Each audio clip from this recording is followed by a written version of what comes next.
se humilhou, abriu mão de sua glória e desceu a esse mundo para mudar a nossa história. Ele se entregou como um homem de dores e morreu como um servo. Tudo bem, irmãos? Nós voltamos a meditar na palavra do Senhor, nesse culto de oração e meditação.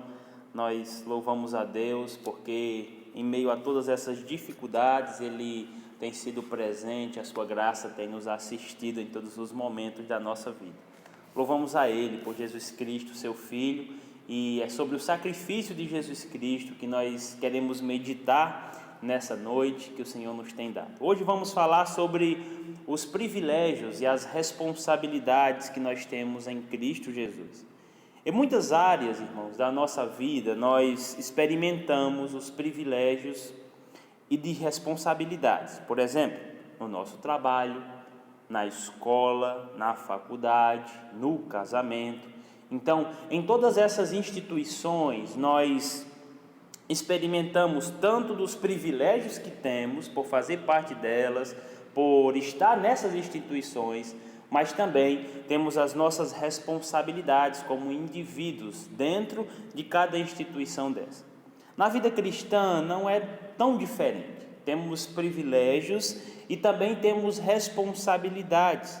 Então, em Cristo, nós recebemos, de fato, privilégios que são maravilhosamente incalculáveis. Em Cristo, por seu sacrifício vicário por nós, então nós temos privilégios que o povo judeu talvez esteja sem entender até hoje, mas recebemos maravilhas incalculáveis do trono da graça de Deus a partir do sacrifício de Cristo. Mas também devemos exercer responsabilidade como cristãos. E essas responsabilidades hoje, elas nos levam a contemplar que no reino dos céus, sendo salvos, não existe aposentadoria espiritual. Nós devemos, de fato, e temos privilégios, mas também temos responsabilidades diante de Deus, diante da sua igreja, por fazer parte do seu maravilhoso plano. Eu quero convidá-los a abrirem suas Bíblias comigo em Hebreus, capítulo de número 10, versos de 19 a 25.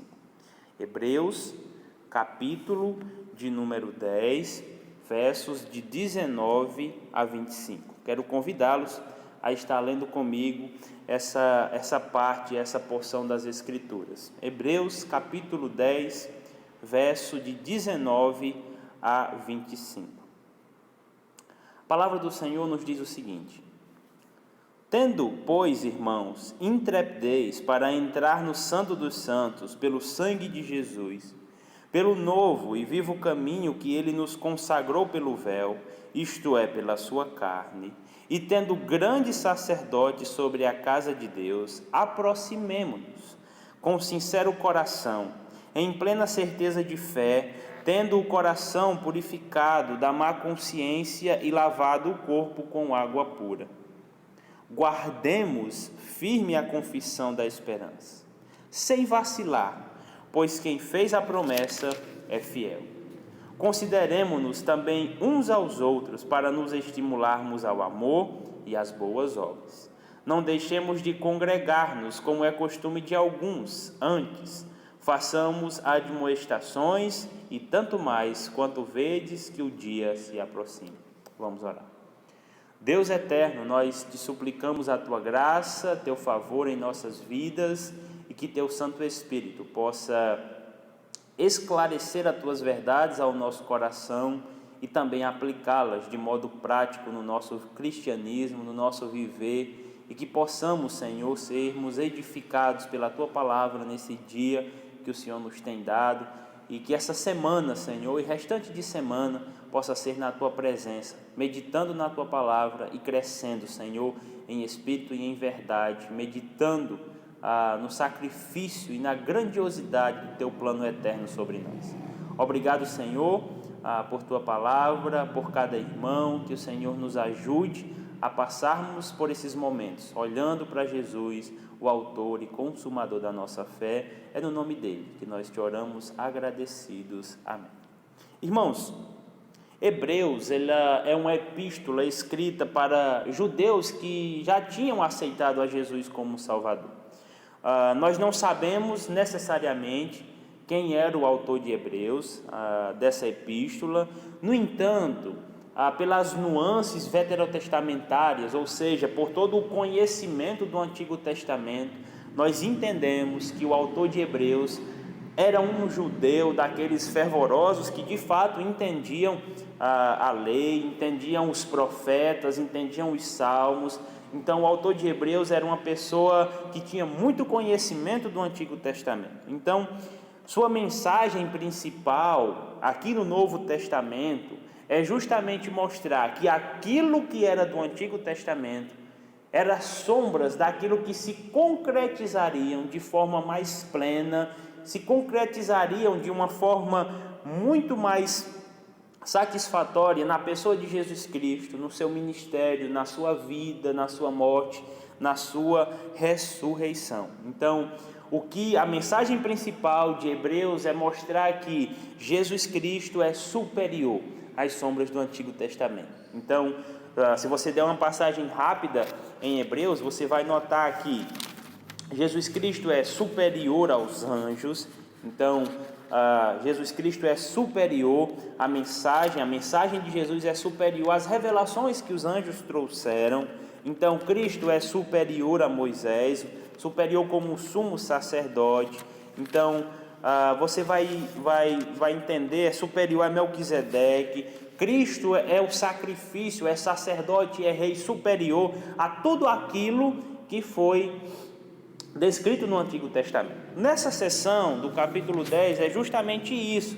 Então, o autor de Hebreus está dizendo, olha, Jesus Cristo, ele é um sacrifício superior àqueles do Antigo Testamento, e não somente isso, ele é o sacrifício, mas também é o nosso sumo sacerdote, aquele que nos garantiu acesso ao trono da graça, nos garantiu acesso diante de Deus. Então, nessa sessão nós abordaremos, ou ela tem um foco especial, justamente por trazer exortações claras sobre o privilégio que aqueles irmãos tinham em Cristo Jesus.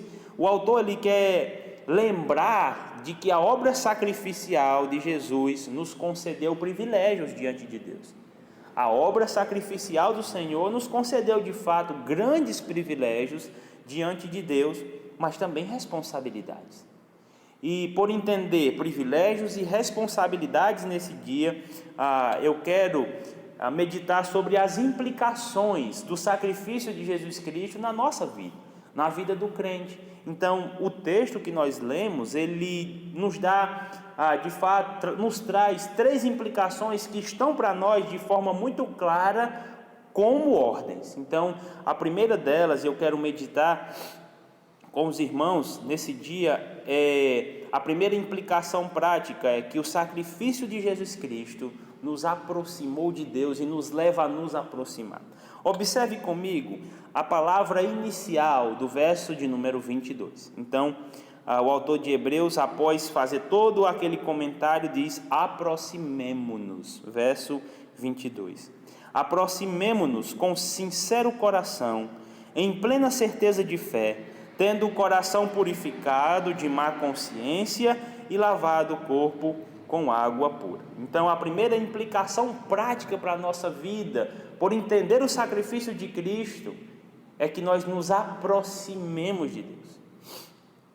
O Senhor Jesus, ele, por sua disponibilidade voluntária, ele nos garantiu acesso direto a Deus. Então, o texto nos diz que o seu corpo que foi ferido, o véu que foi ferido, a partir do verso 20 nós entendemos isso. Então, o autor está dizendo pelo novo e vivo caminho que ele nos consagrou pelo véu. Então, o véu que foi rasgado aqui, e veja que o autor de Hebreus nos quer mostrar, traz referências do Antigo Testamento, mostrando que o véu que foi primeiramente rompido, rasgado, foi a carne de Jesus Cristo. Então, o primeiro véu que foi rompido foi a carne do Senhor Jesus Cristo para nos dar acesso direto a Deus. Então, pelo seu sacrifício voluntário, nós temos o corpo de Jesus sendo ferido, para que nós pudéssemos hoje ter acesso direto a Deus, sem nenhuma mediação humana, a não ser aquela que fora feita por Jesus Cristo. Então você deve lembrar do texto de Timóteo, que não temos um mediador que não seja Jesus Cristo. Ele é o nosso único mediador, Ele é o mediador entre Deus e os homens, o nosso supremo mediador. Observe, irmãos, que os versos anteriores tratam exatamente sobre um local especial para os judeus. E aí foi como nós começamos dizendo no início da nossa mensagem. O autor de Hebreus tinha muito conhecimento do Antigo Testamento e ele diz: tendo, pois, irmãos, a partir do verso 19, tendo, pois, irmãos, intrepidez para entrar no Santo dos Santos pelo sangue de Jesus. Então, quando o autor de Hebreus faz referência a esse local especial, ele quer mostrar aos judeus que agora, o Santo dos Santos, aquele local específico no templo, onde só o sumo sacerdote poderia adentrar com o sangue de carneiro e apenas uma vez ao ano, agora estava aberto. O véu tinha sido rompido pelo sangue de Jesus Cristo. E é por isso que o autor de Hebreus nos ensina a entrar diante de Deus com ousadia, com intrepidez. Por quê? Entrar na presença de Deus agora, meus irmãos, só é possível porque nós temos o sangue de Jesus Cristo sobre nós. O sangue de Jesus Cristo sobre nós nos garante acesso direto à pessoa de Deus. E é por isso que uma das implicações práticas do sacrifício é: Jesus Cristo nos garantiu acesso direto a Deus. A referência a esse local, queria lembrar aqueles irmãos que agora não apenas uma pessoa específica ou especial tinha acesso diante de Deus. Jesus Cristo nos deu acesso pleno ao Pai. Jesus Cristo nos deu acesso pleno a Deus, e é por isso que nós temos a intrepidez, devemos ter a ousadia de entrar diante da face de Deus através da oração, e é justamente isso que o autor quer nos trazer aqui no verso 22, com a ideia de aproximemo-nos. A implicação prática aqui, irmãos, para nós é que nós podemos e devemos nos aproximar de Deus através da oração. A palavra aproximemos no verso 22, em sua raiz original, traz a ideia de oração. E por entender o sacrifício de Cristo em nossa vida, por entender que Ele nos abriu o caminho, que Ele nos garante acesso a Deus, ninguém vai ao Pai senão por Ele, nos motiva, irmãos, a nos aproximar. Nos motiva, irmãos, a orar, porque é a forma como nós nos aproximamos, de fato, que nós temos a sublimidade da intimidade com o Senhor. Por sua morte, por sua obediência perfeita e por sua ressurreição, Jesus nos garantiu, queridos, acesso direto a Deus. Nos garantiu acesso direto ao trono da graça. Agora não é apenas uma pessoa específica que pode entrar na presença de Deus. Nós temos acesso. Nós não necessitamos mais de mediação humana. Nós não precisamos de uma oração especial do pastor. Nós temos acesso direto a Deus. Nós somos sacerdócio real. Nós somos a nação santa. Somos povo, somos uma propriedade exclusiva de Deus. Não é isso que Pedro nos diz em sua epístola? Então, meus irmãos, tenhamos intrepidez para chegar diante de Deus, para nos aproximar de Deus, lembrando que esse acesso só nos é dado por Jesus Cristo, por seu sacrifício voluntário, por seu amor sacrificial, que nos garante acesso a Deus. Mas de que modo nós podemos entrar? O verso 22 ainda nos explica: com sincero coração, em plena certeza de fé. Por vezes nós somos um povo tímido na nossa oração. Nós pensamos muitas vezes que a oração ela ficou para os nossos irmãos pentecostais. E de fato, eles nos ensinam muito. Eles nos ensinam bastante porque eles amam a oração. E essa deveria também ser uma prática nossa, que entendemos tanto a palavra, que estudamos tanto a nossa Bíblia. Mas por vezes, meus irmãos, nós somos tímidos na nossa oração. Somos tímidos diante de Deus. Nós muitas vezes temos medo de falar para Deus das nossas angústias, das nossas fragilidades, colocar diante de Deus o nosso desânimo, muitas vezes a nossa revolta. Mas deixe-me dizer, meus irmãos, que a oração, ela é o principal meio que Deus nos deu e ainda nos dá para aliviarmos o fardo que está sobre nós e depositarmos em sua presença. A oração é o meio que Deus nos deu para aliviarmos o nosso coração na presença do Senhor. Lembra de Jesus no Getsêmani? Diante de toda aquela dor, diante daquela dificuldade, Jesus estava para ser já crucificado e ele está orando: Senhor, passa de mim esse cálice, mas se não for tua vontade, meu Deus, que eu a cumpra. Foi essa a oração do Senhor. O Evangelho, agora não me lembro a referência, mas em um dos Evangelhos nós temos uma parte, um verso que diz que Jesus, o quão mais agoniado ele estava, mais intensamente ele orava. E você? Em meio à agonia, em meio às dificuldades da vida, o que é que você tem feito? Você tem se aproximado de Deus? Jesus Cristo nos garantiu esse privilégio de nos aproximarmos de Deus através da oração. Mas é responsabilidade sua orar, exercer essa disciplina espiritual tão rica. O que tu tens feito? Você tem se aproximado de fato do Senhor? Tem de fato entrado na presença de Deus, pelo véu que foi rasgado pela própria carne de Jesus Cristo? Lembra disso, temos acesso direto ao Senhor, e essa é uma implicação prática do sacrifício de Jesus na nossa vida. Ele nos garantiu acesso direto a Deus. Aproximemo-nos com sincero coração, em plena certeza de fé. E se a resposta não vir da forma como eu quis, amém, porque a oração também deve nos humilhar, deve nos ensinar a sermos humildes, porque nós somos servos e Deus é o nosso Senhor. Tudo está no tempo dele, tudo deve acontecer segundo os seus propósitos eternos, segundo os seus decretos. E a oração deve nos lembrar justamente disso. Somos frágeis, por isso nós oramos.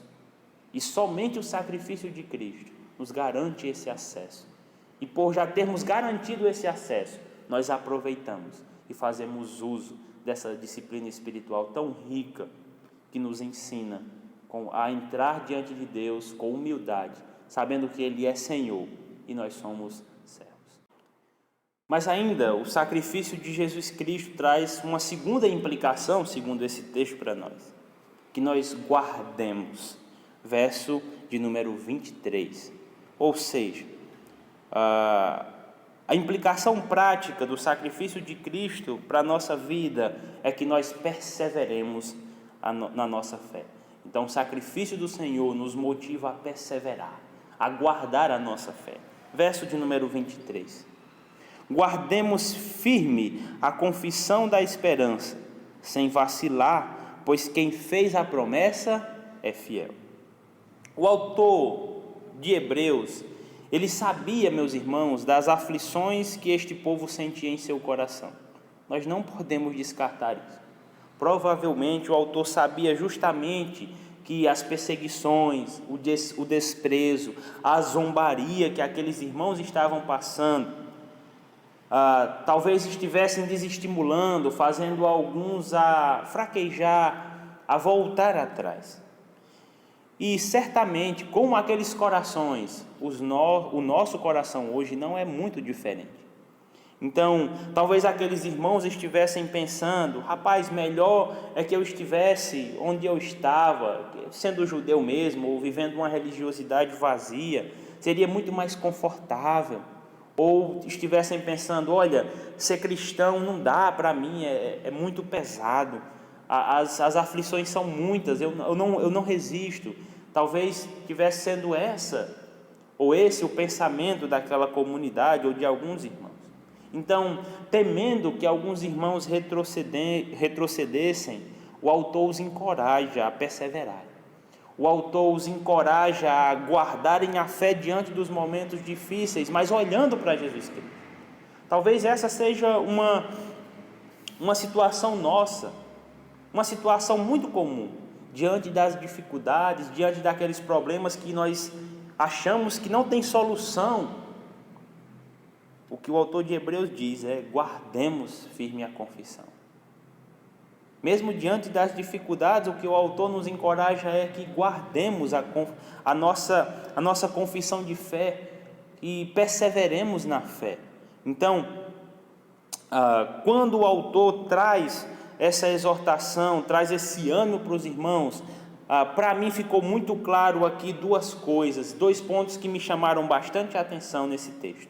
O primeiro deles é que Jesus agora se fazia necessário, ele é essencial, ele se faz essencial para as nossas vidas, porque os sacrifícios judaicos não têm mais validade.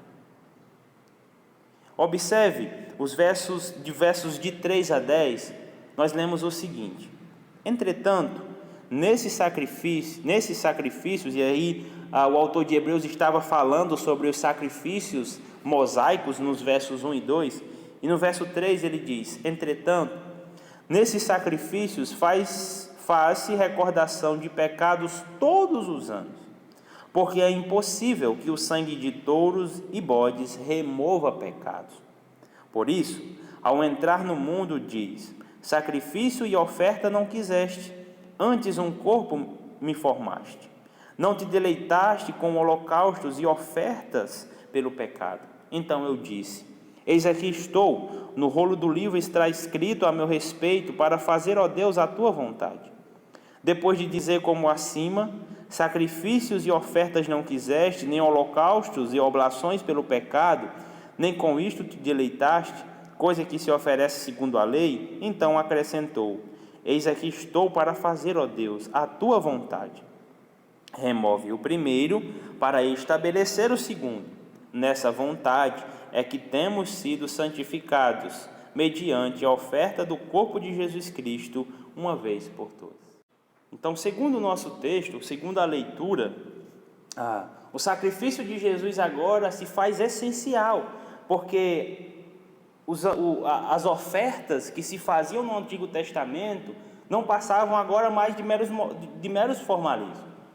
Então, a religiosidade vazia do povo estava fazendo com que o povo oferecessem, de fato, ofertas com fim em si mesmo, e não lembrando, de fato, do propósito da lei, que era lembrar sobre Jesus Cristo, lembrar sobre um sacrifício, sobre a promessa de um Messias vindouro. Então, temendo que aqueles irmãos retrocedessem, o autor de Hebreus deixa claro: olha, os sacrifícios do Antigo Testamento não têm mais validade. O sacrifício aceitável diante de Deus agora é o sacrifício único de Jesus Cristo, o Cordeiro de Deus que foi morto pelos nossos pecados.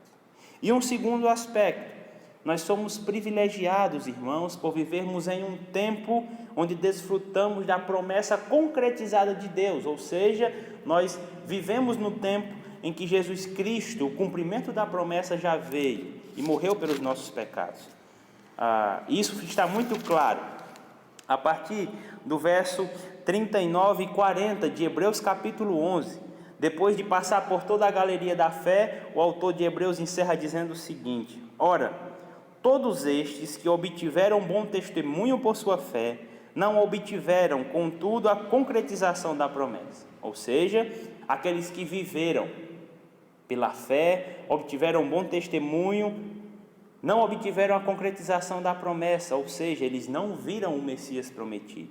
Eles contemplaram pela fé, mas não viram necessariamente o Messias prometido. E aí verso 40, por haver Deus provido coisa superior a nosso respeito, para que aquele sem nós não fosse aperfeiçoado. O que o autor de Hebreus está dizendo é: vocês devem perseverar, porque, primeiro, os sacrifícios do Antigo Testamento não têm mais validade, porque Jesus Cristo já se ofereceu como o único sacrifício aceitável diante de Deus, e porque nós vivemos em um tempo muito melhor. Já temos a concretização da promessa. Jesus Cristo, o Cordeiro de Deus, se ofereceu de uma vez por todas por nós, para que pudéssemos ser aperfeiçoados ou perfeitos, aceitáveis diante de Deus pela justiça de Cristo. E nós, irmãos, o que tem dificultado a nossa caminhada? O que tem colocado em xeque a nossa fé? Não vou negar aqui, as dificuldades são muitas nos nossos dias, de fato. Mas vale lembrar, irmãos, que aquele que disse, ou aquele que nos exortou a guardar a nossa fé, a guardar a confissão da nossa fé, também nos diz no verso, na continuação do versículo, que Ele é fiel. Guardemos firme a confissão da esperança, sem vacilar, pois quem fez a promessa é fiel. Aquele que nos exorta, meus irmãos, que nos anima a guardar a nossa fé, é o mesmo que diz que as suas promessas serão cumpridas em nós. Irmãos, nós temos que guardar de fato a nossa fé. E o grande desafio para nós hoje é saber que nós não devemos apenas confessar, mas crer na doutrina. Muitas vezes nós dizemos, Deus é soberano, Deus está no controle de todas as coisas, mas por vezes vivemos como se Deus nem existisse. Muitas vezes ficamos, exasperados com algumas situações, ficamos desesperados. E muitas vezes não usamos daquilo que Deus já nos deu para nos aproximar dEle, ou seja, a oração. Nós queremos resolver as coisas segundo a nossa vontade, com as nossas próprias forças, mas isso só revela orgulho do nosso coração. O que o autor está dizendo é que aquele que fez a promessa, Ele vai cumprir, mas nós precisamos guardar a nossa fé. Precisamos nos manter firme diante da nossa confissão.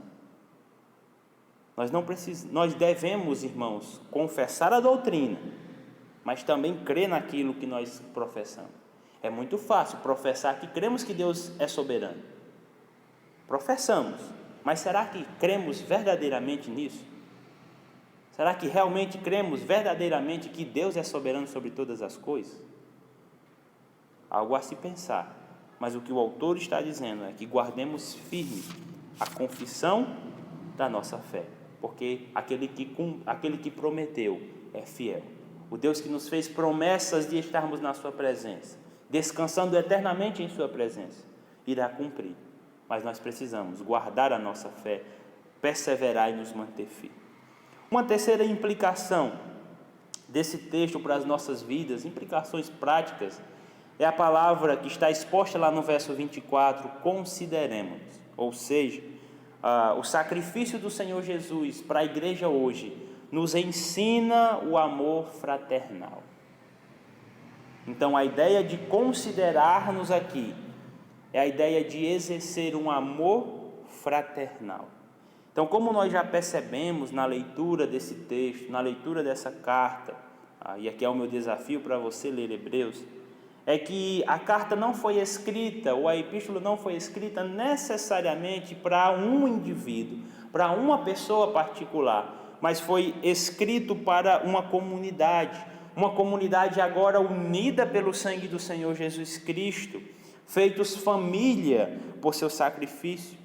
E a implicação para nós aqui, queridos, é considerar como família aqueles que o Senhor nos deu para estar do nosso lado na igreja, e muito mais nesse momento difícil de pandemia em que nós não nos encontramos pessoalmente. E este convidar, esse considerar que o texto nos coloca aqui no verso 24, observe bem, diz o seguinte: consideremo-nos também uns aos outros, para nos estimularmos ao amor e às boas obras. Não deixemos de congregar-nos, como é costume de alguns, antes façamos admoestações, e tanto mais quanto verdes que o dia se aproxima. Então, o considerar nesse texto, considerar uns aos outros, traz consigo a ideia de produzir em nós, produzir no nosso coração amor e obras, ou obras que são motivadas pelo amor. Nós nunca vamos encontrar na Bíblia obras que estão desatreladas do amor. Isso seria apenas mero legalismo. Mas o que o Senhor Jesus em sua palavra nos ensina é que nós só fazemos obras porque já recebemos amor. Nós só perdoamos porque já fomos perdoados. Nós só fazemos obras porque nós já fomos salvos e Deus preparou-as para que pudéssemos andar nelas.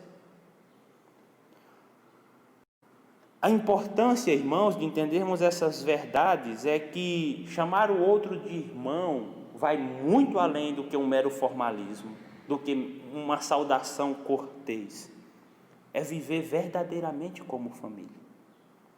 É viver de fato como família da fé. E qual deve ser o nosso propósito como igreja? Qual deve ser o nosso propósito como Igreja Batista Regular Esperança? É o que nós temos sempre aprendido. Adorar a Deus e servir uns aos outros até a volta do nosso Senhor Jesus Cristo. Esse é o propósito da igreja. Adorar a Deus, que se expressa no indo, no exercer da missão, no proclamar o Evangelho, mas também no amor de uns para com os outros, primeiramente com os domésticos da fé e amando a nossa sociedade na forma de proclamação do Evangelho. Irmãos, é justamente por isso que o autor também nos chama a responsabilidade, dizendo: não deixem de congregar, como é costume de alguns. É congregando, é na vida em igreja que nós somos ensinados no amor fraternal. Somos exercitados no amor fraternal.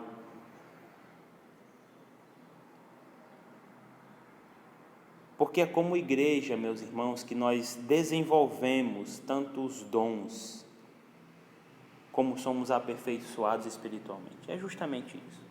O considerar uns aos outros aqui é nos estimular, e nos estimular o amor e as boas obras é justamente porque, como igreja, nós somos aperfeiçoados espiritualmente e exercemos os nossos dons. E aqui é o grande calcanhar de Aquiles dos desigrejados. Uma boa pergunta a se fazer para eles: como assim ser crente em casa? E os dons?